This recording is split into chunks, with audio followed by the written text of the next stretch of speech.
students, myself Miss Rachna Jain, Associate Professor, Department of English, Government PG College, Rajgarh, Alwar.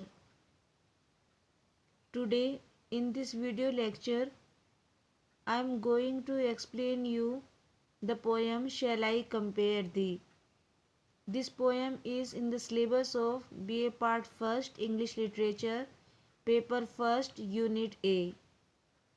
This is my first video lecture on this poem.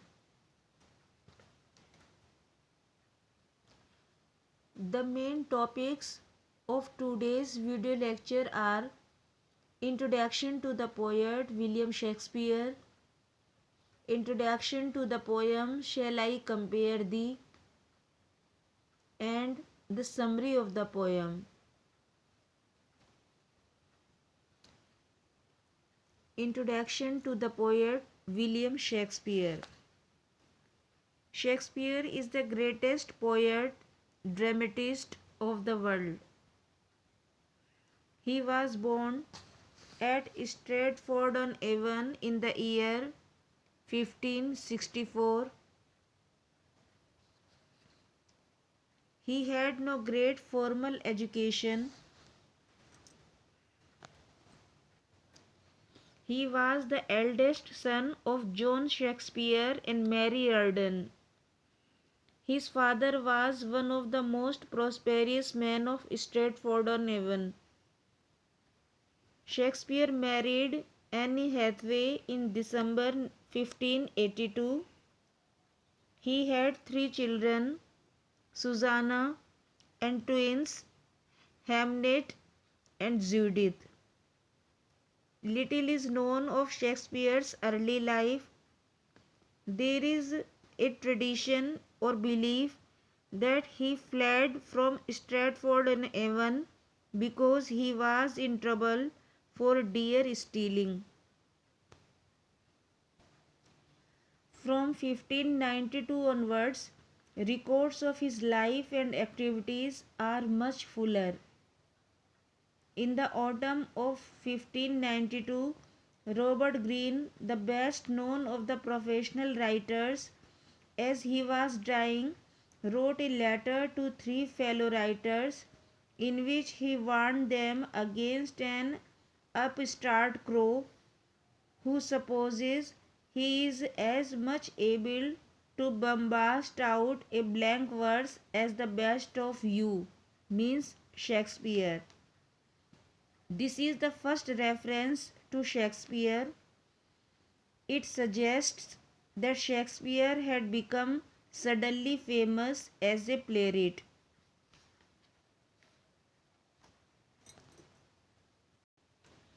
Shakespeare was a very gifted man. He had great knowledge of the world. He had wonderful insight into human nature and human relationships. No other writer in the history of English literature has given so vast a portrayal of human psychology and human nature. In his work, he has wonderfully portrayed every kind of human mood, emotion, passion, even whim and fancy. Shakespeare has left behind 36 plays and great volumes of poetry. His plays are often categorized as tragedies, comedies, tragic comedies, romantic comedies, historical plays, etc. His greatest tragedies are King Lear, Hamlet, Macbeth, Othello, Julius Caesar, etc. His well-known comedies are As You Like It, The Merchant of Venice, Twelfth Night, A Midsummer Night's Dream. Shakespeare wrote 154 sonnets in all. 126 sonnets are addressed to his male friend Earl of Southampton whom he called W.H. 26 sonnets are addressed to a dark lady. 2 sonnets are on general topics. The second topic of today's video lecture is Introduction to the poem Shall I Compare Thee? The poem Shall I Compare Thee is a sonnet.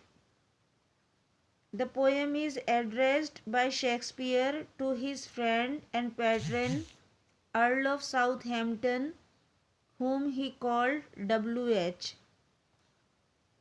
The poet points out that the fairest and the most beautiful things decay and decline by chance or by the laws of nature, but the beauty of his friend will not suffer the ravages of death. The beauty of his friend has been immortalized by the poet in this poem. The sonnet can be analyzed thus. First, the poet thinks that the beauty of his friend is more lovely and lasting than the beauty of a summer's day. Beautiful flowers are shaken by rough winds, and beautiful days of summer soon come to an end. Secondly, the sun shines brightly in the sky, but even the brightness of the sun is dimmed by clouds. Beauty is ravaged by the passage of time.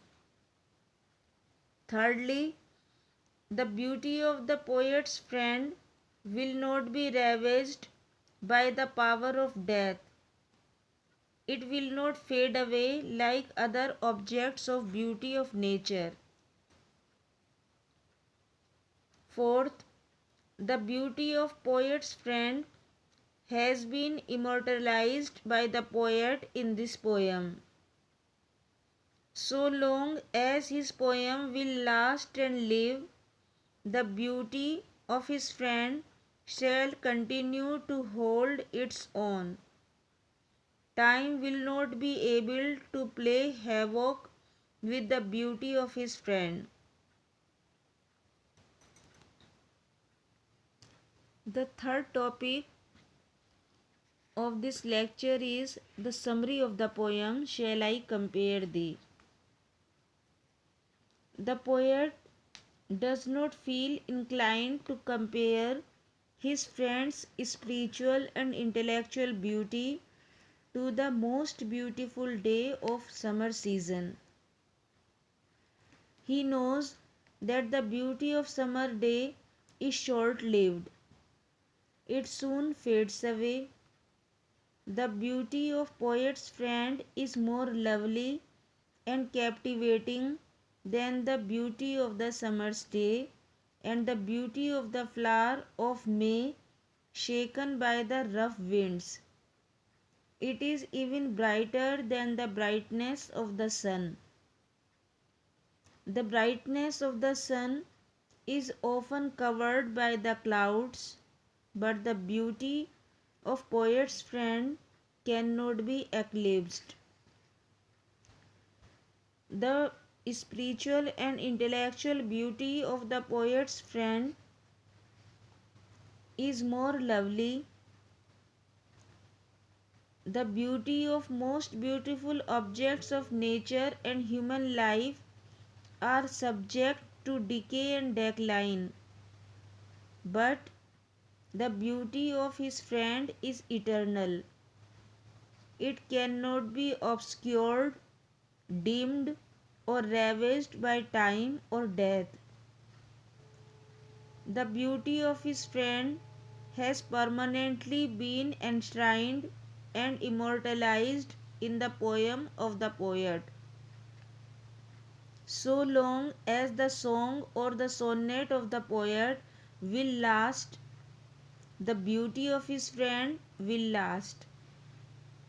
His poem is immortalized the beauty of his friend, Earl of Southampton, whom he called W.H. So, the good qualities of his friend's beauty, nature will neither fade nor decline like the beautiful objects of nature. Time and death will have no effect on him. The poet says that his friend is pictured in his verse. He has become a part of his poem.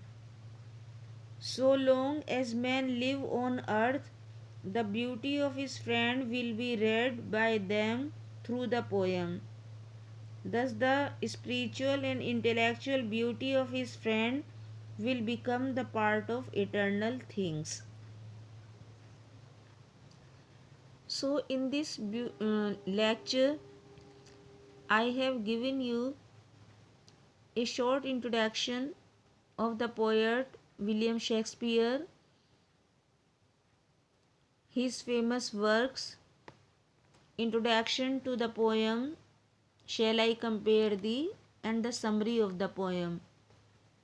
In the next video lecture, I will explain you the poem Shall I Compare Thee. Thank you for listening to my presentation. I hope you enjoyed it. Thank you.